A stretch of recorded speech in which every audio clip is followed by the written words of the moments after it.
கிறிஸ்துவுக்குள் பிரியமான தேவனுடைய வெளியேறப்பெற்ற பிள்ளைகளே, கர்த்தராகிய இயேசு கிறிஸ்து நம்ம யாவரையும் ஆசீர்வதிப்பாராக. காட் பிளஸ் யூ பிரியமானவர்களே. இந்த கிரைஸ்ட் ரெவலேஷன் த மெசேஜ் 344வது முறையாக யூடியூபின் வழியாய் செய்தி அளிக்கும்படியாய் பரிசுத்த ஆவியானவர் செய்த கிருபைக்காக பரிசுத்த ஆவியானவரை கோடி கோடியாய் ஸ்தோத்திரிக்கிறேன். இந்த செய்தியை தயவு செய்து கூர்ந்து கவனிங்கள். விசேஷமாக ரோமன் கத்தோலிக் சபையை சேர்ந்த கிறிஸ்துவ சகோதரிகள், கிறிஸ்துவ பிள்ளைகள், ஆண்கள், பெரியவர்கள் இந்த செய்தியை நீங்கள் கேட்பீர்கள் என்று சொன்னால் மிகவும் உங்களுக்கு ஆசீர்வாதமாக இருக்கும். ஆகவே இந்த செய்திகளை தயவு செய்து உங்களுடைய கத்தோலிக்க நண்பர்கள், உறவினர்கள் அப்படி யாராவது இருப்பார்கள் என்று சொன்னால் தயவு செய்து நீங்கள் இந்த செய்திகளை அனுப்புங்கள். முழுமையாய் பாருங்கள், முழு ஆசீர்வாதங்களை பெற்றுக்கொள்ளுங்கள். இந்த செய்தியுடைய தலைப்பு, சிறு குழந்தைகளுக்கு ஞானஸ்தானம் கொடுப்பது சரியா? இதனுடைய தலைப்பு, சிறு குழந்தைகளுக்கு ஞானஸ்தானம் கொடுப்பது சரியா என்பதை குறித்து வேதத்தில் பரிசுத்த ஆவியானவர், கர்த்தராகிய தேவன், கர்த்தராகிய இயேசு கிறிஸ்து என்ன பேசியிருக்கிறார் என்பதை குறித்தும் நாம் பார்க்க போகிறோம். ஆகவே நமக்கு தேவனாகிய கர்த்தர் வேதத்தில் என்ன உரைத்திருக்கிறாரோ, வேதத்தில் என்ன சொல்லப்பட்டிருக்கிறதோ அதை தான் நாம் கடைபிடிக்க வேண்டும். இன்றைக்கு இருக்கிற போதகர்கள், ஐருக்கள், சாமியார்கள் அவர்கள் சொல்லுவதை நாம் கேட்போம் என்று சொன்னால் அவர்களும் பரலோகம் போக மாட்டார்கள். அவர்களுடைய சத்தியங்களை கேட்கிற பிள்ளைகளும் பரலோகம் போக மாட்டார்கள் என்று வேதம், இந்த வேதத்திலே பரிசுத்த ஆவியானவர் பேசியிருக்கிறார். ஆகவே வேதத்துக்கு செவி கொடுங்கள். பரிசுத்த ஆவியானவர் என்ன பேசியிருக்கிறார் என்பதை கூர்ந்து கேளுங்கள். அதன்படி நீங்கள் செய்யுங்கள். அதன்படி நீங்கள் நடங்கள் வாழ்க்கையில. அப்பொழுது பரலோகத்துக்கு நாம் போக முடியும். வேதத்தில் அடங்கியிருக்கிற தீர்க்கதரிசிகள், அப்போஸ்தலர்கள் என்ன சொல்லுகிறார்கள் என்பதை குறித்து நீங்கள் பார்க்க வேண்டும் தயவு செய்து. அல்லேலூயா. நான் கூட என்ன கூட எடுத்துக்கங்க, என்னுடைய சொந்த கருத்துக்கள் ஏதாவது இருந்தாக்கா நீங்க கேட்க வேணாம். ஆனா வேதத்தின் அடிப்படையிலே பேசுகிறேன் சொன்னால் பரிசுத்த ஆவியினுடைய துணையோடு தயவு செய்து அதுக்கு செவி கொடுத்து அதை நீங்கள் விசுவாசித்தே ஆக வேண்டும். அது உங்களுடைய கடமை. புரியுதுங்களா? சரி, சிறு குழந்தைகளுக்கு ஞானஸ்தானம் கொடுப்பது சரியா என்பதை குறித்து நாம் பார்க்க போகிறோம். வேதத்தை கூர்ந்து கவனிங்கள். நான் இப்பொழுது மத்தேயு எழுதின புத்தகத்திலே 19ஆம் அதிகாரத்திலே 13, 14, 15ஆம் வசனத்தை நான் வாசிக்கின்றேன். நீங்கள் தயவு செய்து கேளுங்கள். 13ஆம் வசனம். அப்பொழுது சிறு பிள்ளைகள் மேல் அவர் கைகளை வைத்து ஜெபம் பண்ணும்படிக்கு அவர்களை அவரிடத்தில் கொண்டு வந்தார்கள். கொண்டு வந்தவர்களை சீஷர்கள் அதட்டினார்கள். நிறைய பேர் இயேசுநாதர் அங்க இருக்கிறாரு சொல்லிட்டு கொஞ்சம் பேர் என்ன பண்ணாங்க, சிறு பிள்ளைகள் எல்லாம் கொண்டு வராங்க. சிறு பிள்ளைகள், சிறு குழந்தைகள் இதெல்லாம் ஆண்டவர்கிட்ட கொடுத்து ஆசீர்வதிக்கணும், ஜெபம் பண்ணணும் விருப்பப்பட்டு வராங்க. அவருடைய சீஷர்கள் தடுக்கிறாங்க. அதை இயேசுவோ, சிறு பிள்ளைகள் என்னிடத்தில் வருவதற்கு இடம் கொடுங்கள், அவர்களை தடை பண்ணாதீர்கள். பரலோக ராஜ்யம், பரலோக ராஜ்யம் அதுதானேப்பா நீங்களும் நானும் கஷ்டப்படுறோம். அதுக்கு தானே ஆண்டவர் விசுவாசிக்கிறோம். அதுக்கு தானே பரலோக ராஜ்யம் போகணுன்றதுக்காக தானே நம்ம இந்த உலகத்துல பரிசுத்தமா ஜீவிக்கணும், வார்த்தையின் பிரகாரம் நடக்கணும் அப்படின்னு நம்ம ஆசைப்படுறோம் இல்லையா? பாருங்க, பரலோக ராஜ்யம் அப்படிப்பட்டவருடையது என்று சொல்லி அவர்கள் மேல் கைகளை வைத்து ஜெபம் பண்ணி அந்த இடத்தை விட்டு போயிட்டார் இயேசுநாதர். பாருங்க, இயேசு கிறிஸ்து கிட்ட சிறு பிள்ளைகளை கொண்டு வராங்க. இயேசுநாதர்கிட்ட அவர் சொல்றாரு, பரலோக ராஜ்யம் அல்லேலூயா அப்படிப்பட்டவர்களா இருக்கிறதா வசனம் உங்களுக்கு நான் காண்பிக்கின்றேன். இன்னொரு வசனத்தை நான் உங்களுக்கு சொல்றேன் பாருங்க. மத்தேயு 18ஆம் அதிகாரம் நீங்க 3, 4, 10 நான் வாசிக்கின்றேன். 3, 4, 10 மத்தேயு 18ஆம் அதிகாரத்திலே 3ஆம் வசனத்தை நீங்கள் பாருங்கள். நீங்கள் மனம் திரும்பி, பெரியவர்களை பார்த்து சொல்றார் வார்த்தை, நீங்கள் மனம் திரும்பி பிள்ளைகள் போல் ஆகாவிட்டால், பிள்ளைகளை போல் ஆகாவிட்டால், பிள்ளைகள்னா என்னது? ஒரு 3 வயசு, இல்ல ஒரு ஒரு 6 வயசு, 7 வயசு, இல்ல 13 வயசுக்குள்ள சிறு குழந்தைகள் பிள்ளைகள் போல் ஆகாவிட்டால் பரலோக ராஜ்யத்தில் பிரவேசிக்க மாட்டீர்கள். அல்லேலூயா! அல்லேலூயா சொல்வீங்களா? அல்லேலூயா! இன்றைக்கு ஒவ்வொரு போதகனும், ஒவ்வொரு சாமியாரும், ஒவ்வொரு ஐயரும், ஒவ்வொரு எல்லாரையும் சேர்த்து சொல்றேன். ஒவ்வொரு கிறிஸ்தவனும் என்ன சொல்றாரு பாருங்க. நீங்கள் மனம் திரும்பி, அப்ப பெரியவங்க என்ன பண்ணோம்? பெரியவங்க மனம் திரும்பணும். சிறு குழந்தைகள் 13 வயசு குழந்தை பிள்ளைங்க, இல்ல பிறந்த குழந்தை, அது எதுக்குங்க மனம் திரும்பணும்? வசனத்தை கேளுங்கல்ல, அதுக்கு ஒரு வசனத்தையும் உங்களுக்கு காமிக்கிறேன். குழந்தைங்க மனம் திரும்பணும்னு அவசியமே இல்லை. 13 வயசு பிள்ளைங்களாம் மனம் திரும்பணும்னு அவசியம் இல்லை. இல்ல 3 வயசு 5 வயசு பிள்ளைங்க மனம் திரும்பணும்னு அவசியம் இல்லை. இது கடா பிள்ளைங்களை பார்த்து ஆண்டவர் சொல்றாரு, பெரியவங்களை பார்த்து சொல்றாரு. பெரிய சகோதரிகளை பார்த்து ஒரு 30 வயசு ஆண்களை குறித்து, ஒரு 30 வயசு பெண்களை குறித்து, பெரியவர்களை குறித்து சொல்ற, நீங்கள் மனம் திரும்பி. உண்மையா சொல்லட்டுமாங்க, தயவு செஞ்சு தப்பா நினைக்காதீங்க. பணத்துக்காக நான் ஊழியம் செய்யல. நான் இது வரைக்கும் 344 செய்தி இப்ப வந்துருக்குது. கர்த்தருடைய கிருபையினால யூடியூப்ல பேசினுக்கிறேன். கிட்டத்தட்ட 4 வருஷமா பேசினுக்கிறேன். ஒருத்தர்கிட்ட கூட எனக்கு காணிக்க அனுப்ப நான் இது வரைக்கும் கேட்கல. கர்த்தர் என்ன அதிகமாய் ஆசீர்வதித்திருக்கிறாரு. என் குடும்பத்தை ஆசீர்வதிச்சிருக்கிறாரு. சமாதானம், சந்தோஷம் எல்லாமே கர்த்தர் பரிபூர்ணமா கொடுத்திருக்கிறாரு. நான் உங்ககிட்ட பணமோ பொருளோ கேட்கல. சத்தியத்தை கேட்டு சத்தியத்தின்படி நடங்க. அதுதான் நான் சொல்றேன். ஏன்னா நீங்க பரலோகம் போனோம். ஏன்னா இன்னைக்கு நீங்க மனம் திரும்பணும். மனம் திரும்பி ஞானஸ்தானம் பெற்றிருக்கிறேன்னு சொல்றாங்களே ஒழிய, ஆனா வாழ்க்கையுடைய ஜீவியம் எப்படி முன்னாடி இருந்ததோ அதை காட்டிலும் மிக மோசமா தான் போயினுக்குது கிறிஸ்தவர்கள்ட்ட. சரி, நீங்கள் மனம் திரும்பி பிள்ளைகள் போல் ஆகாவிட்டால் பரலோக ராஜ்யத்தில் பிரவேசிக்க மாட்டீர்கள் என்று மெய்யாகவே உங்களுக்கு சொல்லுகிறேன். ஆகையால் இந்த பிள்ளைகளைப் போல் தன்னை தாழ்த்துகிறவன் எவனோ, பொதுவா பிள்ளைகளைப் போல் தன்னை தாழ்த்துகிறவன் எவனோ, பிள்ளைகள் தாழ்த்துதான்.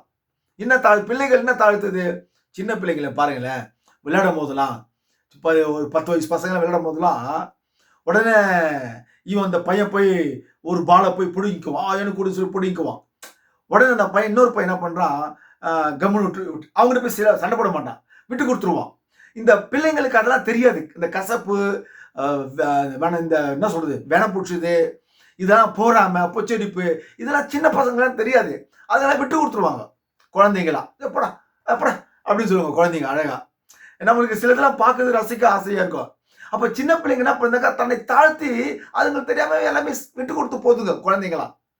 ஆனா குழந்தைகளை போல தன்னை தாழ்த்தி, இன்னைக்கு ஊழியக்காரர் சொல்றாங்க, அவங்களுக்கு தாழ்மையே இருக்க மாட்டுது. மனவாட்டி பாஸ்டர் சொல்றாங்க, அவங்களுக்கு அதை விட தாழ்மை இருக்க மாட்டுது. அல்லேலூயா. கேட்டாக்கா நான் மனவாட்டி அப்படின்னு சொல்லுவாங்க. நான் மனவாட்டி சம்பாதிச்சுக்கிறேன்னு சொல்லுவாங்க. நான் பெரிய பாஸ்டர் அப்பா டக்கர் சொல்லுவாங்க. அவங்ககிட்ட தாழ்மையே இருக்க மாட்டேது, சுத்தமா கடுகளவு இல்லை. என்ன மனவாட்டி? எனக்கு ஒன்றும் புரியல. சரி, ஓகே. பிள்ளையை போல் நீங்கள் தாழ்ந்திருக்கவில்லை என்று சொன்னால், பிள்ளையை போல் தன்னை தாழ்த்துகிறவன் எவனோ அவனே பரலோக ராஜ்யத்தில் பெரியவனாயிருப்பான். அல்லேலூயா. எவ்வளவு அற்புதமா ஆண்டவர் சொல்றாரு. பிள்ளையை போல் தன்னை தாழ்த்தவில்லை என்றால் அவனே பரலோக ராஜ்யத்தில், இங்க என்னடா பூமியில என்னடானாக்கா, நான் தான் பெரிய பாஸ்டரு, என்னுடைய சபை பெரிய சபை, என்கிட்ட 800 பேர் வரான், 1000 பேர் வரான், இருக்குதுலே இதுதான் தமிழ்நாட்டில் பெரிய சபைன்னுவான் பெந்தகோஸ்காரன். சில மனவாட்டிகள் கூட இருக்கிறாங்க, அதுபடி அப்படிலாம் இருக்கிறாங்க. தன்னை தாழ்த்துவது கிடையாது ஊழியக்காரங்க. பரலோக ராஜ்யத்துல நீ எப்படி பெரியவனா இருப்ப? நீ பூமியில தான் பெரியவனா இருப்ப. ஏன்னா பெரிய சபை வச்சிருக்கிறதால ஒரு 1000 பேர் வருதுனால நீ பெரியவனா இருப்ப. பரலோகத்துல பெரியவனா இருக்க மாட்ட. நீ பரலோகத்துல பெரியவனா இருக்க வேண்டும் என்று சொன்னால், நீ இந்த பூமியில சிறு பிள்ளைகளை போல் தன்னை தாழ்த்தி கொள்ள வேண்டும். தன்னை தாழ்த்தி கொள்ளாதவனுக்கு பரலோகத்துல நீ பெரியவன் அல்ல. ஏப்பா பரலோகத்துக்கு நம்ம போகணும், பரலோகத்துல நம்ம பெரிய ஆள் ஆகணும்னு சொல்ல சொல்ல சொல்ல வேண்டும் என்று சொன்னால் பூமியில தன்னை தாழ்த்து கொள்ள வேண்டும். தாழ்மை மனப்பான்மை யாருக்கு இருக்குது? போதகர்களுக்கே இல்ல, விசுவாசிங்களுக்கு என்ன இருக்குமா? சரி, ஓகே, அது ஒரு கடந்து போட்டோம். இங்க பாருங்க, பிள்ளைகளை போல் ஆகாவிட்டால் பரலோக ராஜ்யத்தில் பிரவேசிக்க மாட்டீர்கள். அப்போ வசனம் என்ன சொல்லுது பாருங்க, ரொம்ப அழகா சொல்லுது பாருங்க. பிள்ளைகளை போல் ஆகாவிட்டால், அப்ப பிள்ளைகள் பரலோக ராஜ்யத்துக்கு போவாங்கன்னு அர்த்தம். அதுதான் வசனம் சொல்லுதுங்க. சிறு பிள்ளைகள், 13 வயசு பிள்ளைகள், இல்ல 3 வயசு பிள்ளைகள், 10 வயசு பிள்ளைகள், இல்ல சிறு குழந்தைகள். ஃபார் எக்ஸாம்பிள், இப்ப நான் ஒரு சின்ன பையன் நினைச்சீங்க, ஒரு 3 வயசு பையன் நினைச்சுக்கீங்களே, எனக்கு குழந்தையில ஞானஸ்தானம் கொடுக்கல எங்க வீட்டுல, நான் செத்தாக்கா பரலோகம் டைரக்டா உண்டு, எனக்கு பரலோக ராஜ்யம் உண்டு எனக்கு, நான் செத்தாக்கா. 13 வயசு பையன் எடுத்துக்கங்க, அவன் ஞானஸ்தானம் குழந்தையில கொடுக்கலனாக்கா அவனுக்கு நேரா பரலோக ராஜ்யம் போடுவான். ஆனா 30 வயசு ஆண்கள், 30 வயசு சகோதரிகள் மரிப்பார்கள் என்று சொன்னால் பரலோகம் போக முடியாது. அல்லேலூயா. ஏனா அவங்க கண்டிப்பா ஞானஸ்தானம் எடுக்க வேண்டும். எந்த ஞானஸ்தானம் எடுக்க வேண்டும் என்பது முக்கியமானது. ஞானஸ்தானம் எடுக்க வேண்டும் என்று சொல்றேன், ஆனா என்ன ஞானஸ்தானம் எடுக்கணும் அதுதான் ரொம்ப ரொம்ப இம்பார்ட்டன்ட். சரி, அது ஒரு பக்கம் இருக்கட்டும். இப்ப இந்த சிறு பிள்ளைகள் சிறு குழந்தைகளுக்கு கத்தோலிக்க மதத்துல என்ன செய்யறாங்க கேட்டாக்கா, பிறந்த உடனே ஒரு 30 நாள்லயோ 40 நாள்லயோ சாமியார் கிட்ட கொண்டு போயிட்டு அந்த குழந்தைய அவர்கிட்ட கொடுத்து, அவர் என்ன பண்றாரு கேட்டாக்கா, ஒரு சின்ன ரவுண்டா ஒரு இருக்கும், நீட்டா ரவுண்டா இருக்கும், அதை தலையில, குழந்தையின் தலையில தண்ணியை தெளிச்சு, பிதா குமாரன் பரிசுத்த ஆவியின் நாமத்தினாலே இந்த குழந்தைக்கு ஞானஸ்தானம் கொடுக்கிறேன்னு சொல்லிட்டு பங்கு ஃபாதர் கொடுப்பாரு. அப்படி பாருங்க, 2 தப்பு பண்றாங்க பங்கு ஃபாதர். என்ன தப்புனாக்கா, சிறு குழந்தைங்களுக்கு ஞானஸ்தானம் கொடுக்க சொல்லி வேதத்திலேயே இல்லாத ஒரு வார்த்தையை செய்யறாங்க. ஏன் கேட்டாக்கா, சிறு பிள்ளைகளை தடை செய்யாதீர்கள், அது பரலோக ராஜ்யத்துக்கு உரியதுன்னு சொல்றாரு. சிறு பிள்ளைகள் மரித்தால் பாருங்க, சிறு பிள்ளைகளை போல் ஆகாவிட்டால் பரலோக ராஜ்யத்தில் பிரவேசிக்க மாட்டீர்கள். அப்ப சிறு பிள்ளைகள் பரலோக ராஜ்யத்தில் பிரவேசிப்பார்கள், நீ நானும் தான் பிரவேசிக்க முடியாது. அப்படி சொல்படி கேட்கிறனாக்கா, சிறு பிள்ளைகள் அவங்க மரித்தாங்கனாக்கா ஞானஸ்தானம் குழந்தையில கொடுக்கல, குழந்தைல ஞானஸ்தானம் கொடுக்கல, பிறந்த குழந்தைக்கு 40 நாள்ல 30 நாள்ல பிறந்த குழந்தைக்கு ஞானஸ்தானமே கொடுக்கல, என் குழந்தை 13 வயசு வரைக்கும் நான் வளர்த்துட்டேன், செத்து போயிட்டான் அப்படின்னு நினைச்சீங்க, அவன் டைரக்டா பரலோகம் போவான். ஆனா நான் கிறிஸ்துவுக்குள் இல்லாம, வேதமே அறியாம, சத்தியமே அறியாம, இயேசுதான் உண்மையான தெய்வம் மட்டும் தான் அறிஞ்சிருக்கிறேன், ஆனா பரிசுத்த வேதாகமத்தை அடங்கி இருக்கிற ரகசியங்கள் வேதம் ஒண்ணுமே தெரியாம எனக்கு 40 வயசோ 30 வயசாய் நான் செத்த நினைச்சீங்களேன், டைரக்டா நரகம். அதுல எந்த மாற்றமும் இல்லை. நான் அப்படி இருந்தாக்கா, கிறிஸ்துவுக்குள் இல்லாம பரிசுத்தமா ஜீவிக்காம இயேசுதான் உண்மையான தெய்வம் மட்டும் அறிஞ்சு அப்படி நான் செத்தனாக்கா, என் ஆத்துமா, எனக்குள் இருக்கிற உண்மையான ஜோசப், எனக்குள் இருக்கிற உண்மையான மனுஷன், அவன் டைரக்டா நரகம் போயிடுவான். பரலோகத்துக்கு அவனுக்கும் சம்பந்தமே இல்லை. ஏன், இந்த பூமியிலே எனக்கும் இயேசுக்கும் சம்பந்தமே இல்லை, ஜீவிச்சு இருக்கிற. அப்ப எனக்கு டைரக்டா நரகம். ஆனா 13 வயசு பிள்ளையோ இல்ல சிறிய குழந்தையோ ஞானஸ்தானமே எடுக்கவில்லை என்று சொன்னால், அது மரிக்கும் என்று சொன்னால், அந்த குழந்தை, அந்த பிள்ளை டைரக்டா பரலோகம் போடும். இயேசுநாதர் கிட்ட போவோம், டைரக்டா ஜீசஸ் கிட்ட போவோம், ஜீசஸ் கிரைஸ்ட் கிட்ட போவோம் அந்த குழந்தை. ஏனக்கா வேதம் சொல்லுது, பரலோக ராஜ்யம் சிறு பிள்ளைகளுக்கு அது ஆயத்தமா இருக்குது, சிறு பிள்ளைகள் டைரக்டா போவாங்க என்று வேத வாக்கியத்திலே மிக அழகாக எழுதப்பட்டுள்ள ஒரு வார்த்தை. 10வது வசனத்தை வாசிக்கிறேன், கேளுங்க. இந்த சிறியரில் ஒருவனையும் அற்பமா எண்ணாதபடிக்கு எச்சரிக்கையாருங்கள். மத்தேயு 18:10. இந்த சிறியரில் ஒருவனையும் அற்பமா எண்ணாதபடிக்கு எச்சரிக்கையாருங்கள், அவர்களுக்குரிய தேவ தூதர்கள் பரலோகத்திலே என் பரமபிதாவின் சமூகத்தை எப்போதும் தரிசிக்கிறார்கள் என்று உங்களுக்கு சொல்லுகிறேன். ஹல்லேலூயா. புரிஞ்சுதுங்களா?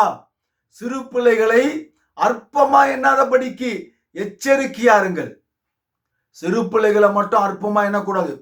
அவன் சின்ன பையன், சேர்க்காத, போ, வெளியே போ, வெளியே போ என்னாத. அவனுக்கு பரலோக ராஜ்யம் இருக்குது.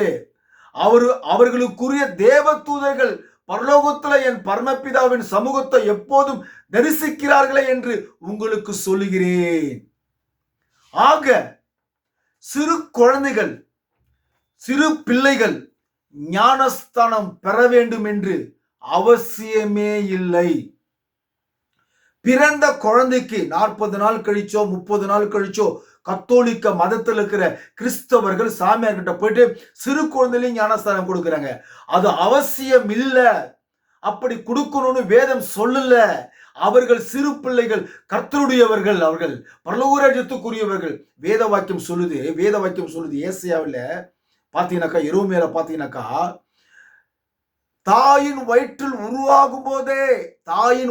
உருவாகும் போதே அதை பரிசுத்தப்படுத்தி பெயர் சொல்லி அழைக்கிறார். பாருங்க, குழந்தைய தாய் வயிற்றில் உருவாகும் போதே பரிசுத்தப்படுத்தி பெயர் சொல்லி அழைக்கிறார். தாய் வயிற்றிலிருந்து வெளியே வரும்போதே அது பரிசுத்தமா வருது. தேவன் பரிசுத்தப்படுத்தி வெளியே கொண்டு வராரு.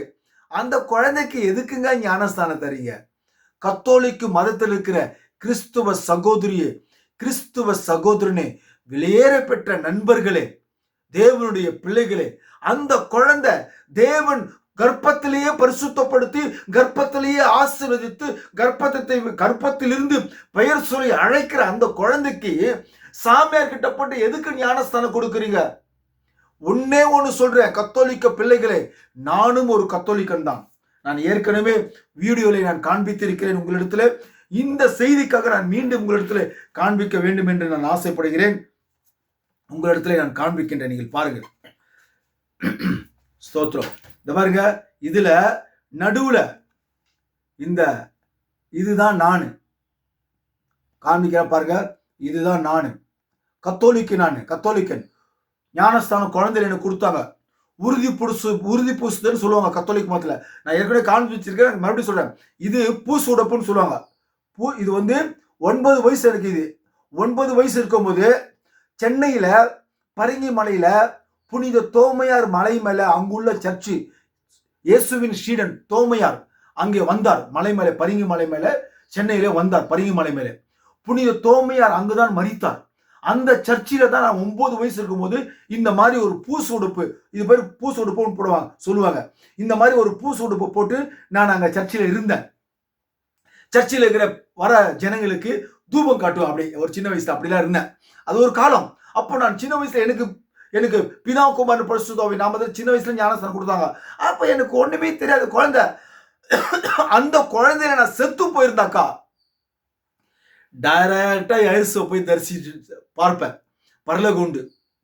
ஆனா இப்பவும் நான் செத்து போனாக்கா டைரக்டா பரலோகம் 6வது பரிமாணத்துல போய் உட்காருவேன். அங்குள்ள பரிசுத்தவான்கள், தீர்க்கதரிசி எல்லாம் போய் பார்ப்பேன். இப்போ நான் செத்து போனாக்கா, ஏன்னா நான் அவருடைய மனவாட்டியா இருக்கிறேன். என்னுடைய ஆத்மாவுக்குள் இருக்கிற வார்த்தை கிறிஸ்துவுடைய வார்த்தையா இருக்கிறது. அந்த கிறிஸ்துவின் வார்த்தையும் எனக்குள் இருக்கிற வார்த்தையும், தேவனுடைய வார்த்தையும் ஒன்றாக இணைந்து விட்டது. ஆகவே நான் அவருடைய மனவாட்டியா இருக்கிறேன். அல்லேலூயா.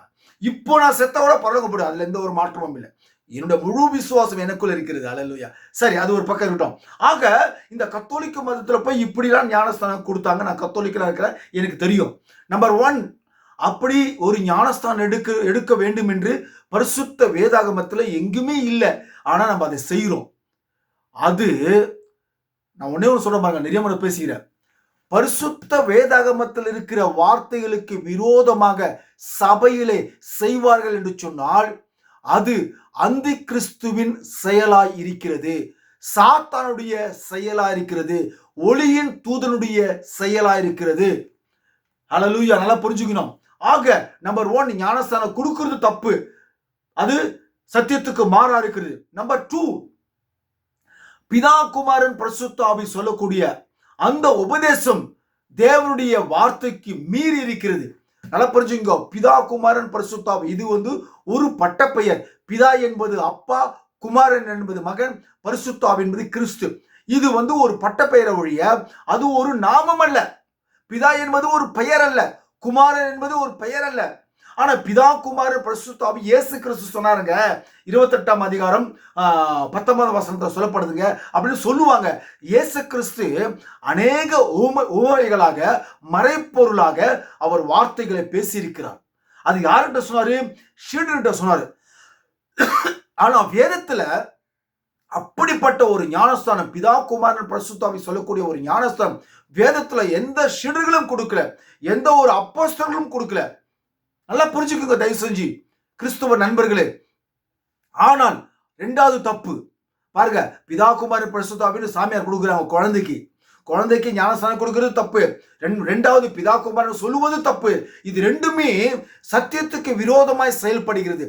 ஆக சத்தியத்துக்கு விரோதமாய் செயல்படுகிற எந்த ஒரு காரியமும் அந்தி கிறிஸ்துவின் காரியம், பிசாசின் காரியம், பிசாசின் உபதேசங்கள். அந்த சபை அந்தி கிறிஸ்துவின் சபையா இருக்கிறது. நான் சொல்லல, வேதமும் அதுதான் சொல்லுது. பேய்களுடைய குடியிருப்பா இருக்கிறது, தாய் சபையா இருக்குது. உலகத்துல மிகப்பெரிய முதல் தாய் சபை எது என்று சொன்னால் ரோமன் கத்தோலிக்க சபை தான் தாய் சபை. அந்த தாய் சபையில இருந்து பிரிஞ்சு வந்ததுதான் புரோட்டஸ்டாண்ட், பெண்டேகாஸ்ட்லாம். இந்த புரோட்டஸ்டாண்ட், பெண்டேகாஸ்ட் எத்தனையோ சபைகள் இருக்குது. அத்தனை சபையும் தாய் சபையினுடைய உபதேசத்திலே தான் இன்றைக்கு அநேக சபை உபதேசங்கள் இன்றைக்கு இருக்கிறது. என்ன இருக்கிறது? அதே பிதா, குமாரன், பரிசுத்தாவின் ஞானஸ்தானம் தான் இன்றைக்கு ஜனங்களுக்கு கொடுத்து கொண்டு வருகிறார்கள் எல்லா சபையும். சரி, அது ஒரு பக்கம் இருக்கட்டும். சரி, நீங்க இயேசுவின் சீடனாக இயேசு கிறிஸ்து ஊழியத்துக்கு வருவதற்கு முன்பாக யோவான் ஸ்நானன் ஒருவர் வராரு. ஓகேங்களா? அந்த யோவான் ஸ்நானனை குறித்து நம்ம பார்க்கலாம். தயவு செய்து அவர் என்ன செய்யறாரு என்பதை குறித்து நம்ம பார்க்கலாம். நீங்க லூக்கா 3ஆம் அதிகாரம் 3லிருந்து 23 வரைக்கும் தயவு செஞ்சு வேதத்தை பிரிச்சு நீங்கள் படிங்க.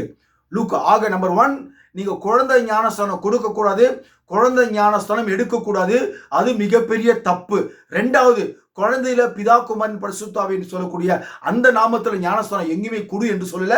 ஆனால் இயேசுநாதர் சொன்னது நம்ம உண்மை. பிதா, குமாரன், பரிசுத்தாவி நாமத்துல நீங்க ஞானஸ்தானம் கொடுங்க என்று சொல்லுது உண்மை. ஆனா அந்த பிதா, குமாரன், பரிசுத்தாவின்னு சொல்லக்கூடியது அது பெயர். பிதாவின் பெயர் என்ன, குமாரனுடைய பெயர் என்ன, கிறிஸ்துடைய பரிசுத்தாவினுடைய பெயர் என்ன? பெயர் அவங்க அந்த பெயர்ல கொடுக்கணும் என்று வேத வாக்கியம் சொல்லுது. அதனால பிதா, குமாரன் என்பது ஒரு பேர் இல்ல, அது ஒரு பட்ட பெயர் வழிய, அது ரியல் பேர் இல்ல. இப்ப என்னுடைய குடும்பத்துல எனக்கு 2 பிள்ளைங்க இருக்கிறாங்க. நான் ஒரு பிதாவா இருக்கிறேன் என்னோட குடும்பத்துக்கு. இந்த பிதாவாகிய எனக்கு ஜோசப்னு பேர் வச்சுக்கிறாங்க. எனக்கே பேர் இருக்கும்போது பிதாவுக்கு பேர் இருக்கதா? நீங்க வேதத்துல பாத்தீங்கன்னாக்கா இயேசுநாதர் சொல்லுவாரு, பிதாவே உம்முடைய நாமத்தை நீர் எனக்கு தந்த உம்முடைய ஜனங்களுக்கு உம்முடைய நாமத்தை நான் வெளிப்படுத்தினேன் என்று வேதத்துல இயேசுநாதர் சொல்றாரு. அப்ப பிதாவுடைய நாமத்தை இயேசு கிறிஸ்து சொல்லி இருக்கிறார். அதுதான் என்னன்னு கேட்டீங்கன்னாக்கா பிதாவுடைய நாமம் கர்த்தராகிய இயேசு கிறிஸ்து. சரி, எப்படி நீ கர்த்தராகிய இயேசு கிறிஸ்து நீ சொல்ற அப்படின்னு சொன்னீங்கன்னாக்கா, நீங்க நல்லா பாருங்க, ரொம்ப ஷார்ட்டா பேசுறேன். லூக்கா 2ஆம் அதிகாரம் 11ஆம் வசனத்தை பாருங்க. கர்த்தராகிய கிறிஸ்து எனும் ரட்சகர் தாவீதின் ஊரிலே பிறந்திருக்கிறார் என்று சொல்லப்படுது. அந்த கர்த்தராகிய கிறிஸ்துவை குறித்து ஏசாயா தீர்க்கதரிசி 9ஆம் அதிகாரம் 6ஆம் வசனம் சொல்லுது, நமக்கு ஒரு பாலகன் கொடுக்கப்பட்டார், கர்த்தத்துவம் அப்படியே நீங்க பாருங்க தோளின் மேல் இருக்கும், அவருடைய நாமம் அதிசயமானது, நித்திய பிதா, வல்லமுள்ள தேவன், ஆலோசனை கர்த்தர், சமாதானத்தின் பிரபு என்று சொல்லப்படுகிறார் தீர்க்கதரிசி. இயேசு பிறப்பதற்கு ஒரு 800 ஆண்டுகளுக்கு முன்பாக அவர் தீர்க்கதரிசனம் உரைக்கிறார். இந்த கர்த்தராகிய கிறிஸ்துவை குறித்து நித்திய பிதாவா, சர்வ வல்லமுள்ள தேவனா, ஆலோசனை கர்த்தரா, சமாதானத்தின் பிரபுவா, இந்த பிறந்து இருக்கிற கர்த்தராகிய கிறிஸ்துவை குறித்து. அப்ப இவர் நித்திய பிதா என்று சொன்னால், இவர் நித்திய கர்த்தர் என்று சொன்னால், இவர் நித்திய வல்லமுள்ள தேவன் என்று சொன்னால், இந்த நித்திய பிதாவுக்கும் வல்லமுள்ள தேவனுக்கும் இந்த கர்த்தருக்கு தான் என்னன்னு இயேசுன்னு பேர் வச்சாங்க. இந்த இயேசுநாதர் தான் மறைப்பொருளாக பிதா, குமாரன், பரிசுத்தாவின் நாமத்தில் ஞானஸ்தானம் கொடுங்கள் அப்படி மறைப்பொருளாக சொல்லியிருக்கிறார்.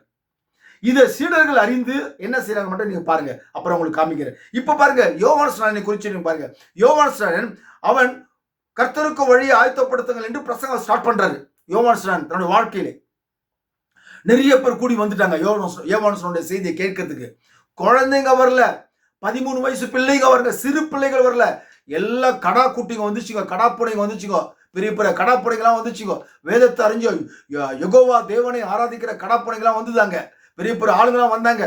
அவன் யோர்தான் நதிக்கு அருகான தேசமெங்கும் போய் பாவ மன்னிப்பு கண்டு மனம் திரும்புதலுக்கேற்ற ஞானஸ்தானம் குறித்து பிரசங்கித்தான். அவன் தன்னிடத்தில் ஞானஸ்தானம் பெறும்படிக்கு புறப்பட்டு வந்த திரளான ஜனங்களை நோக்கி, பாருங்க இங்க பாருங்க, யோவான் என்ன செய்யறாரு பாருங்க, குழந்தைகள் இல்ல, எல்லாம் பெரியவங்க, 30 வயசுக்கு மேல, 30ல இருந்து 25க்கு மேல இருக்கிற ஆம்பளைங்களுக்கு தான், வாலிபர்களுக்கு தான் பேசுறாரு. விரியன் பாம்பு குட்டிகளே, என்ன சொல்றாரு, ஞானஸ்தானம் எடுக்க வராங்க, பிரசங்க கேட்க வராங்க.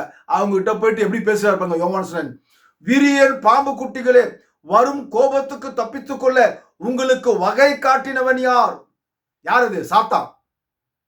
வகை காட்டினவன் யார்? சாத்தான். சாத்தான் சாத்தான் தான் என்ன பண்றான், சின்ன குழந்தையிலேயே ஞானஸ்தானம் கொடுங்க, அதுவும் பிதா குமாரன் பரிசுத்தாவி நாமத்துல கொடுங்க, சுத்துட்டாக்கா பரலோகம் போக முடியாது, நரகத்துக்கு போடும் குழந்தைங்க, சாமியார்கிட்ட கொண்டு போங்க, குழந்தையிலேயே ஞானஸ்தானம் கொடுங்க. ஏன்னா சாத்தான் இருக்கிறான, அவனுடைய வேலை என்னன்னு கேட்டீங்கன்னாக்கா, சத்தியத்துக்கு மாறாய் கொண்டு போவதுதான் அவனுடைய வேலையே. தேவன் ஒரு வார்த்தை சொன்னால், தேவன் ஒரு வார்த்தையை சொன்னாக்கா அந்த வார்த்தையை மீறி செயல்பட வைக்கிறது தான் சாத்தானுடைய வேலையை. இன்றைக்கு அநேக சபைகளை, ரோமன் கத்தோலிக் சபையில, புரோட்டஸ்டன்ட் சபையில, பெந்தகோஸ்து சபையில அதுதான் சாத்தான் செஞ்சுருக்கிறான். இப்போ இந்த நாள் வரைக்கும் தேவனுடைய சத்தியத்துக்கு மாறா ஜனங்க இருக்கணும், தேவனுடைய சத்தியத்துக்கு மாறா போதகர்கள் இருக்கணும், அதுதான் அவனுடைய வேலையை. அங்குள்ள ஜனங்களை பார்த்து யோவான் சொல்றாரு, விரியன் பாம்பு குட்டிகளை வரும் கோபத்துக்கு தப்பித்துக் கொள்ள உங்களுக்கு வகை காட்டினவன் யார்? உங்களுக்கு யார் இப்படி சொல்லி கொடுத்தது, குழந்தையிலேயே ஞானஸ்தானம் கொடுக்கணும்னு யார் உங்களுக்கு சொல்லி கொடுத்தது? பிதா குமாரன் பரிசுத்தாவி நாமத்துல எடுங்கன்னு யார் உங்களுக்கு சொல்லி கொடுத்தது? அந்தி கிறிஸ்து, பிசாசு, சாத்தான், ஒளியின் தூத வேஷத்தை தரித்துக் கொண்டு சாமியார் போல, ஐயர் போல, போதகரை போல இப்படி எல்லாம் வேஷம் போட்டு சத்தியத்துக்கு மாறாய் அவன் செயல்படுவானவன். ஹல்லேலூயா. பாருங்க, மனம் திரும்புதலுக்கு ஏற்ற கனிகளை கொடுங்கள், யோவான் சொல்றாரு. இப்படி பேசிக் கொண்டிருக்கும் பொழுது அநேக திரளான ஜனங்களுக்கு அந்த யோவான் ஸ்நானன் ஞானஸ்தானம் கொடுக்கிறார். மனம் திரும்புதலுக்கு ஏற்ற ஞானஸ்தானத்தை யோவான் ஸ்நானன் கொடுத்து கொண்டு வருகிறார். அப்போது இயேசு கிறிஸ்துவுக்கு குறைஞ்சபட்சம் 30 வயசு இருக்கும். இயேசு கிறிஸ்துவும் அங்க யோவான் ஸ்நானன் இடத்துல ஞானஸ்தானம் 30 வயசுல ஞானஸ்தானம் எடுத்தார். ஹல்லேலூயா. மனம் திரும்புதலுக்கு ஏற்ற ஞானஸ்தானத்தை யோவான் ஸ்நானன் கொடுத்தார். யோவான் ஸ்நானன் பிரசங்கிக்கும் போது எந்த ஒரு சிறு குழந்தைகளுக்கும், எந்த ஒரு 13 வயசு, 14 வயசு, 8 வயசு, 7 வயசு அப்படிப்பட்ட குழந்தைகளுக்கு யோவான் ஸ்நானன் ஞானஸ்தானம் கொடுக்கவே இல்லை. வேதத்துல எந்த ஒரு அப்போஸ்தலர்களும் குழந்தைகளுக்கு ஞானஸ்தானம் கொடுக்கல. ஏன்னு கேட்டீங்கன்னாக்கா, அந்த குழந்தைகள் மரிக்கும் என்று சொன்னால் பரலோக ராஜ்யம் அவர்களுடையது என்று வேத வாக்கியம் அழகா சொல்லப்படுகிறது. பிரியமானவர்களே, ஆகவே கத்தோலிக்க நண்பர்களே, சிறு குழந்தைகளுக்கு ஞானஸ்தானம் கொடுப்பீர்கள் என்று சொன்னால் நீங்கள் சரியாய் கிறிஸ்துவ ஜீவி வாழவில்லை, வேதம் நீங்கள் இன்னும் அறிந்து கொள்ளவில்லை என்பதுதான் பொருள். ஆகவே உங்களுக்கு இனி பிறக்க போகிற குழந்தைங்களுக்கு சாமியார்கிட்ட போய் ஞானஸ்தானம் கொடுக்காதீங்க. அந்த குழந்தைங்க பெருசாகி ஒரு 30 வயசு சத்தியத்தை நன்றாக அறிந்த பிற்பாடு ஞானஸ்தானம் கொடுங்க. பெந்தகோஸ்து பாஸ்டர்களே, உங்களிடத்துல வருகிற வாலிபர்கள், வாலிப சகோதரிகள் வந்தாக்கா உடனே ஞானஸ்தானம் கொடுத்துறாதீங்க. தயவு செஞ்சு கோழி அமுக்கிற மாதிரி அமுக்காதீங்க. அந்த பிள்ளைகள் நல்ல சத்தியத்தை அறிந்து கொள்ளட்டும். நன்றாக அறிந்து கொண்ட பிற்பாடு அந்த மகனே, ஐயா எனக்கு ஞானஸ்தானம் கொடுங்க அப்படின்னு சொன்னாக்கா நீங்க ஞானஸ்தானம் கொடுங்க, தப்பு இல்லை. அவன் சாக மாட்டான், அவ்வளவு சீரா சாக மாட்டான். கர்த்தர்கிட்ட வந்துட்டாக்கா அவன் சாக மாட்டான். அதெல்லாம் உடனே கொடுத்து அமுக்கிறாதீங்க. மனவாட்டி பாஸ்டர்களே, உங்ககிட்ட உடனே ஒரு சகோதரன் மனவாட்டி செய்தியிலோ கிறிஸ்துவ மதத்துல வந்துட்டாக்கா அவனுக்கு தயவு செஞ்சு உடனே ஞானஸ்தானம் கொடுக்காதீங்க. எத்தனையோ மனவாட்டி பிள்ளைகள் ஞானஸ்தானம் எடுத்து பின்மாற்றமா போய் கொண்டிருக்கிற அநேக வாலிபர்களை நான் பார்த்திருக்கிறேன், கேட்டிருக்கிறேன், சந்தித்திருக்கிறேன். ஆகவே ஞானஸ்தானம் கொடுக்காதீங்க உடனே. ஹல்லேலூயா. அவனுக்கு ஒரு நல்ல சத்தியத்தை முழுமையாய் அறிந்து கரித்து குடிச்ச பிற்பாடு அதுக்கப்புறம் ஞானஸ்தானம் கொடுங்க. அவனே முன் வருவான், ஞானஸ்தானம் கொடுங்க ஐயான்னு சொல்லிட்டு. அப்போ கொடுங்க, பிரயோஜனமா இருக்கும். அவன் 1 மாசத்துல 2 மாசத்துல வந்தா உடனே சபையில ஐக்கியமாகணும், சபை பெருசாகணும், சபையில அங்கத்தினர் ஆகணுன்றதுக்காக ஞானஸ்தானம் கொடுத்தீங்கன்னாக்கா அவன் ஈரமில்லாத பாவியாய் போட்டு ஈரமுள்ள பாவியா தான் மேல வருவான். அதனால நல்ல சத்தியத்தை அறிஞ்ச பிற்பாடு நல்ல ஞானஸ்தானம் கொடுங்க. இங்க யோவான் ஸ்நானன் பெரியவர்களுக்கு தான் ஞானஸ்தானம் மனம் திரும்புதல் கேட்ட ஞானஸ்தானம் கொடுத்தாரு. இயேசுவோ 30 வயசுல ஞானஸ்தானம் பெறாரு. யோவான் ஸ்நானன் வேதத்துல எங்கேயுமே குழந்தைங்களுக்கு ஞானஸ்தானம் கொடுக்கல. சரி, அது விடுங்க. நீங்க அதுக்கப்புறம் இயேசுவின் சீடர்கள்லாம் பாத்தீங்கன்னாக்கா ஊழியம் செய்யும் போது இயேசு மரித்து உயிர் தந்த பிற்பாடு பேதுரு பரிசுத்தாவி ஞானஸ்தானம் பெற்ற பிற்பாடு அப்போஸ்தலர் 2ஆம் அதிகாரத்தை வாசித்து பாருங்க. அங்க 38ஆம் வசனம். சரி, இந்த வசனத்துக்கு முன்னாடி ஒரு வசனம் சொல்லிடுறேன். நீங்கள் நீதிமொழி 1:7 நீங்கள் பாருங்கள். நீதிமொழி, கர்த்தருக்கு பயப்படுதலே ஞானத்தின் ஆரம்பம். அங்கதான் விஷயம் இருக்குது. கர்த்தருக்கு பயப்படுதலே ஞானத்தின் ஆரம்பம் என்று நீதிமொழி 1:7 சொல்லப்படுகிறது. சிறு குழந்தைகள் ஏன்னா கர்த்தருக்கு பயப்படுமா? அது யாருக்குமே பயப்படாது. சிறு குழந்தைங்க, அது 3 வயசு 4 வயசு குழந்தை, பச்சை குழந்தை, எங்கன்னா பிறந்த குழந்தை, 40 நாள் குழந்தை, 30 நாள் குழந்தை, அது எங்கன்னா கர்த்தருக்கு பயப்படுமா? கர்த்தருக்கு பயப்படுதல ஞானத்தின் ஆரம்பம். ஒருவன் கர்த்தருக்கு பயம் எப்போ வரும்? ஒரு வாலிபனா, ஒரு 15 வயசுக்கு மேல, ஒரு 20 வயசுக்கு மேல, ஐயோ கடவுள்னு ஒருத்தர் இருக்காரு, அவருக்கு நம்ம பயப்படணும் அப்படின்னு ஒரு பயம் வருதுல.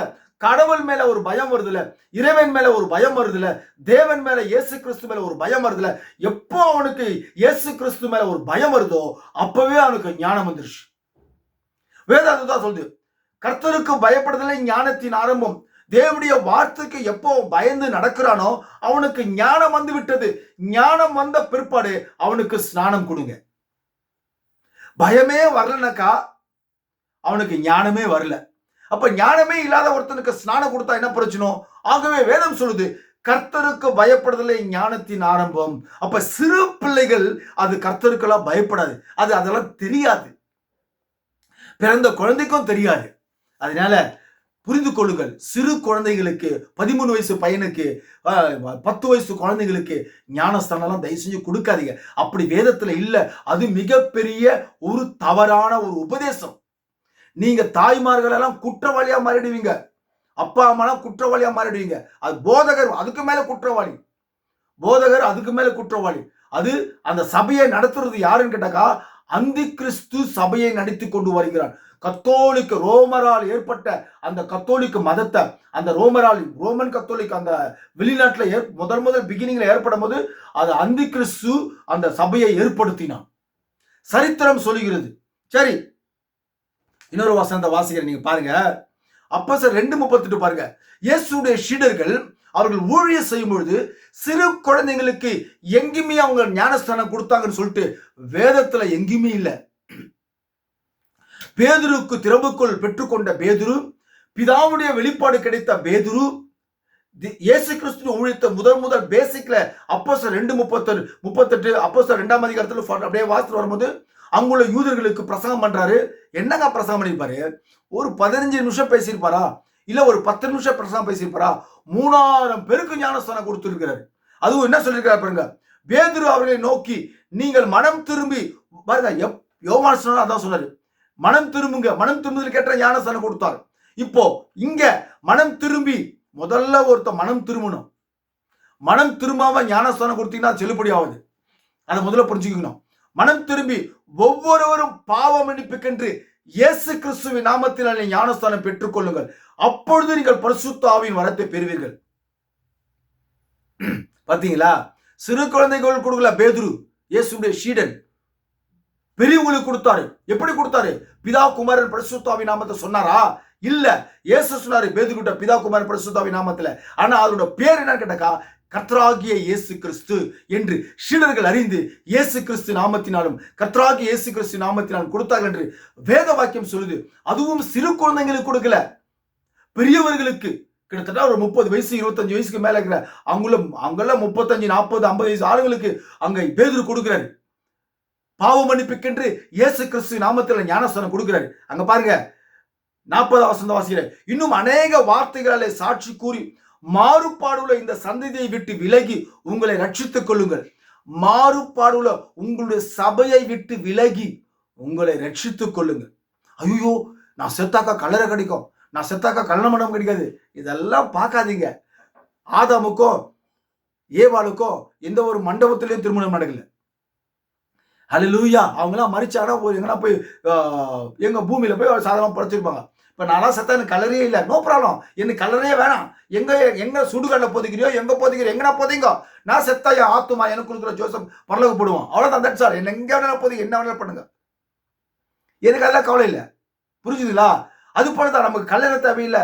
நமக்கு கல்லறை கொடுக்க மாட்டாங்களே, நமக்கு மண்டபம் தர மாட்டாங்களே, நமக்கு இது மாதிரி பேர் வரத, சபையில ஒரு அங்கத்தினரா ஆகணுமே, இந்த மாதிரி நினைச்சோம்னாக்கா நமக்கு பரலோகமே கிடைக்காது.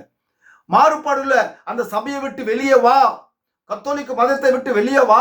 சத்தியம் இல்லாத ஒரு சபை இருக்கும் என்று சொன்னால் அந்த சபையை விட்டு வெளியே வா. முதல்ல உன்னை ரட்சித்துக்கொள். மாறுபாடுள்ள சந்தையை விட்டு விலகி உங்களை ரட்சித்துக் கொள்ளுங்கள் என்று புத்தி சொன்னான்.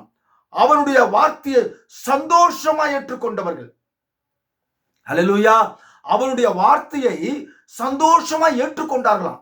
இன்றைக்கு இருக்கிற விசுவாசிங்கிட்ட போயிட்டு, பெந்தகோஸ்து விசுவாசிங்கிட்ட போயிட்டு, நீங்க ஞானஸ்தானம் எடுத்தது முறையில சரியில்லை, பிதா குமார பரிசுத்தாவின் நாமத்துல சீடர்கள் அப்படி யாருமே கொடுக்கலங்க, அது தப்பான உபதேசம், நீங்க மறுபடியும் பாவ மன்னிப்புக்கின்ற இயேசு கிறிஸ்து நாமத்துல நீங்க கொடுக்கணும், அந்த ஞானஸ்தானம் நீங்க எடுத்தீங்கன்னா தான் உங்களுக்கும் இயேசு கிறிஸ்துக்கும் ஒரு ஐக்கியம் இருக்கும், அப்போதான் நீங்க இயேசுக்குள்ள நீங்க ஐக்கியம் ஆவறீங்க.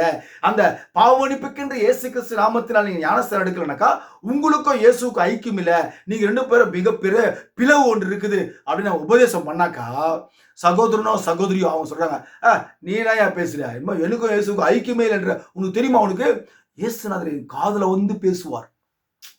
இயேசுநாதர் படுத்தாக்கா காலையில என் காதுல பேசுவார். எத்தனையோ முறை இயேசுநாதர் பேசி எத்தனையோ காரியங்கள் நடந்திருக்குது, அது உனக்கு தெரியுமா அப்படின்னு கேட்கிறாங்க. அருமை சகோதரியே சகோதரனே, இயேசு கிறிஸ்து பேசலாமாது, சாத்தான் ஒளியின் தூதன் பிசாசு உன் காதுல பேசலான்னு சொன்னாக்கோ கோபம் வருது அவங்களுக்கு. உண்மையா சொல்லணும், அவங்ககிட்ட போய் அப்படியே மழுப்படக்கூடாது.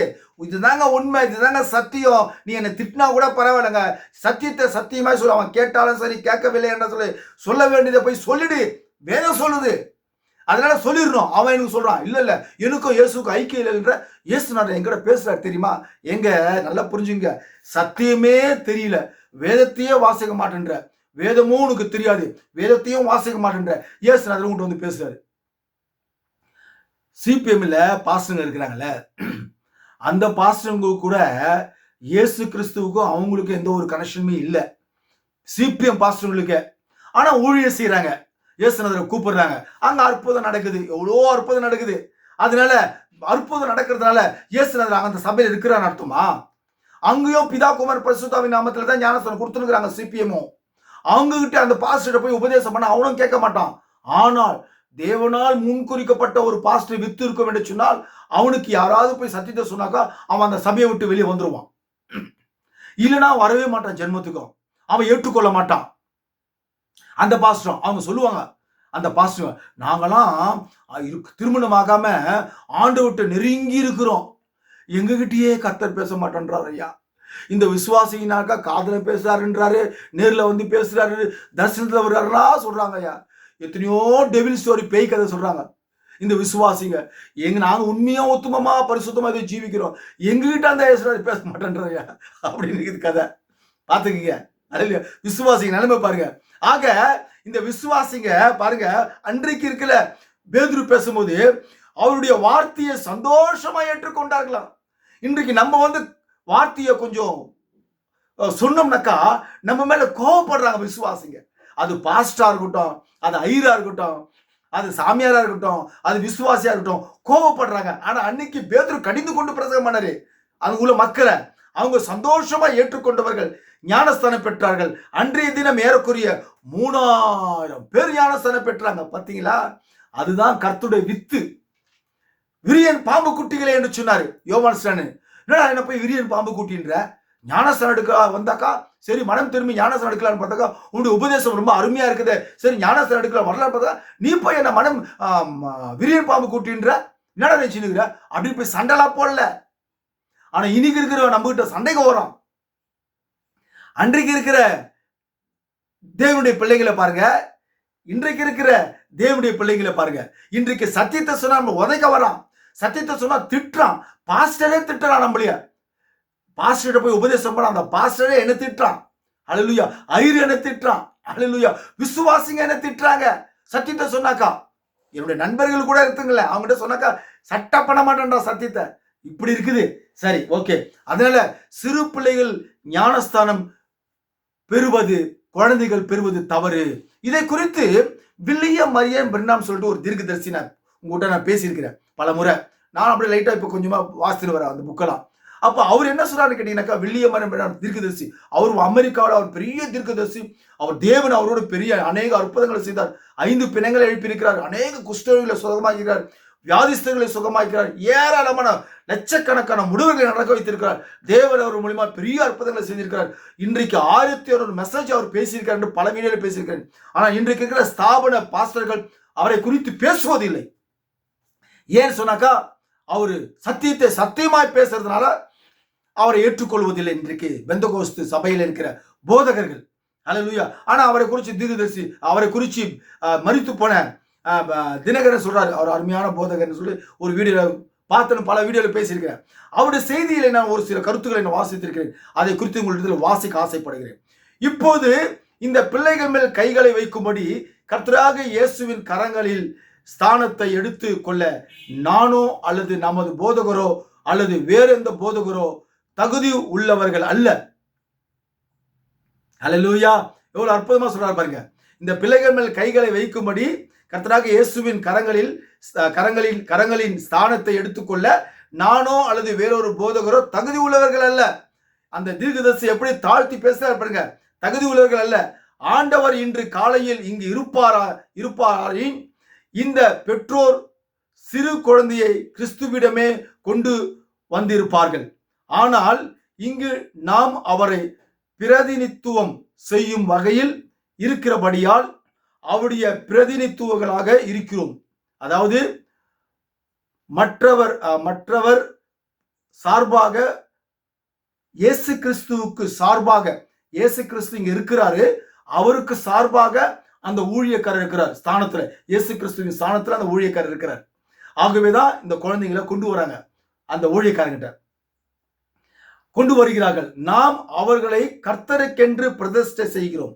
அவருடைய மகத்தான வார்த்தை மற்றும் அவரது மகத்தான செயலை நினைவு கூர்ந்த வகையில் குழந்தைகள் மீது கரங்களை வைத்து அப்படி செய்கிறோம். ஆகவே அவ்விதம்தான் நாம் சிறு பிள்ளைகளை பிரதிஷ்டை செய்கிறோம். அல்லேலூயா.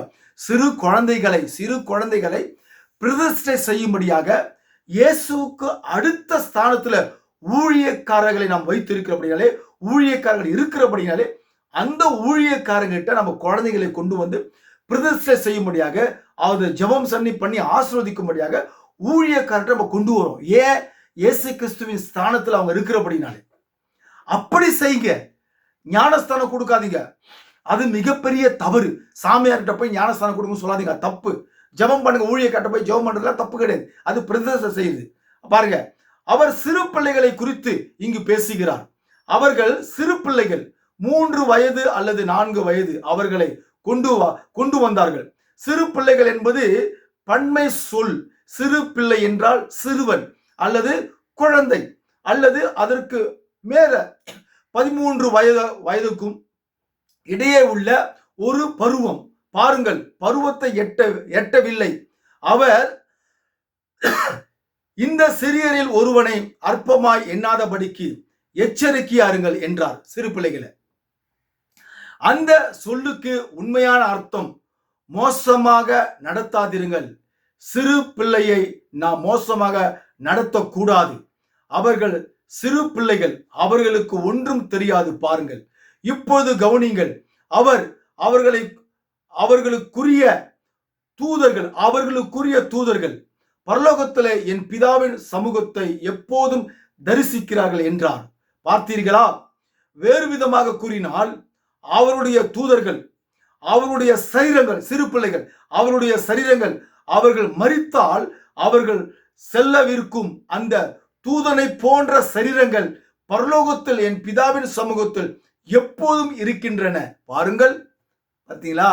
சிறு பிள்ளைகள் மரித்தால் அந்த தேவதூதர்களைப் போல, அந்த தேவதூதர் சரீரங்களைப் போல பரலோகத்தில் அவர் சமூகத்தில் பிரவேசிக்கிறார்கள் என்று வில்லியம் மரியம் பெர்னாம் சொல்லக்கூடிய அந்த தீர்க்கதரிசி மிக அற்புதமாக நிறைய கருத்துக்களை நான் படித்தேன்.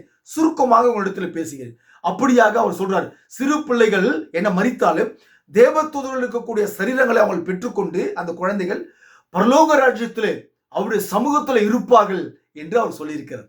வேதமும் அப்படித்தான் சொல்லுகிறது. சிறு பிள்ளைகள் பரலோக ராஜ்யத்துக்குரியவர்கள். அவர்கள் மரிப்பார்கள் சொன்னால் நேரா பரலோகம் போவாங்க. அதனால சிறு பிள்ளைகளுக்கு ஞானஸ்தானம் கொடுப்பது, சிறு குழந்தைகளுக்கு 40 நாள்ல 30 நாள்ல ஞானஸ்தானம் கொடுப்பது மிகப்பெரிய தவறு. அப்படி செய்யக்கூடாது. அவர்கள் கர்த்தருக்கு பயந்து ஞானம் வந்த பிற்பாடுதான் ஸ்நானம் செய்ய வேண்டும். ஆகவே சிறு பிள்ளைகளுக்கு கத்தோலிக்க மதத்தில் இருக்கிற அருமையான நண்பர்களே, சகோதரிகளே, உங்களுடைய குழந்தைகள் 30 நாளும் 40 நாள்ல சாமியார்கிட்ட போயிட்டு தயவு செய்து ஞானஸ்தானம் கொடுக்காதீங்க. அப்படி நீங்க கொடுப்பீங்கன்னு சொன்னா நீங்களாம் தேவனுடைய வார்த்தைக்கு மீறி செயல்பட்டு நடக்கிறபடினாலே அவரை நீங்க கோபப்படுத்துறீங்க, தேவனுடைய வார்த்தைக்கு மீறி நடக்கிறீங்க. அப்புறம் உங்களுடைய ஆசீர்வாதங்கள் தடைப்பட்டு போகும், சோதனைகள் அதிகமாக வரும், வியாதிகள் பெருகும், சமாதானம் இருக்காது, நிம்மதி இருக்காது, இப்படி சொல்லிக்கினே போலாம். தேவனுடைய வார்த்தைக்கு கீழ்ப்படிந்து அதன்படி நடந்து தேவனுடைய சத்தியத்துக்கு செவி கொடுப்பீர்கள் சொன்னால், தேவனுடைய சத்தியத்தை கேட்டு ஏற்றுக்கொண்டு அதன்படி ஜீவிப்போம் என்று சொன்னால் ஆசீர்வாதங்கள் நம்மை தேடி வரும். நம்ம ஆசீர்வாதத்தை தேடி போகணும் அவசியமே இல்லை. ஆகவே சிறு பிள்ளைகளுக்கு ஞானஸ்தானம் கொடுப்பது தவறு. பெரியவர்களுக்கு ஞானஸ்தானம் கொடுக்க வேண்டும். அதுவும் அப்போஸ்தலர் 2:38 பிரகாரமாக பாவம் மன்னிப்புக்கென்று இயேசு கிறிஸ்து நாமத்தினால தான் ஞானஸ்தானம் கொடுக்க வேண்டும். God bless you. பிரியமான கர்த்தர் உங்களையும் அடியனையும் ஆஸ்வதிப்பாராக. இதை முழுமையா பார்த்த பிள்ளைகள் கர்த்தர் ஆஸ்வதிக்கட்டும். அநேகருக்கு செய்திகளை அனுப்புங்கள். God bless you.